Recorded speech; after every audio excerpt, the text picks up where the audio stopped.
ఒకవైపు విజ్ఞానం, మరోవైపు సంపద. ఏదో ఒక్కదానినే ఎంచుకునే అవకాశం మీకిస్తే ఒకరు శాస్త్రవేత్త, మరొకరు వ్యాపారవేత్త. ఒకరు కలల కన్న యువతకు మార్గదర్శి, మరొకరు ప్రపంచ వ్యాపార రంగాన్ని శాసిస్తున్న అగ్రగామి. వారెవరో తెలుసా?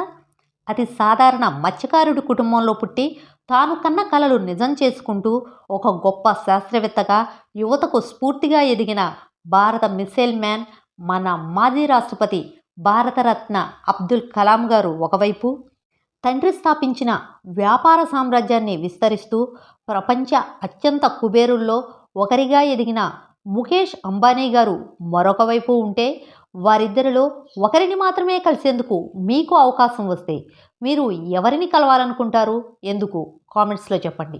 చూద్దాం దేనికి ఎక్కువ విలువ ఉందో, విజ్ఞానానికా, సంపదకా? ఇది మీకు నచ్చిందా? మీ అభిప్రాయాన్ని కామెంట్స్లో తెలియచేయండి. ఇంకా ఇలాంటి ఇంట్రెస్టింగ్ వీడియోల కోసం మనోభిష్టం ఛానల్ను సబ్స్క్రైబ్ చేసుకోండి. మీ స్నేహితులకు ఈ వీడియో షేర్ చేయండి. వాళ్ళ ఎంపికేంటో తెలుసుకుందాం.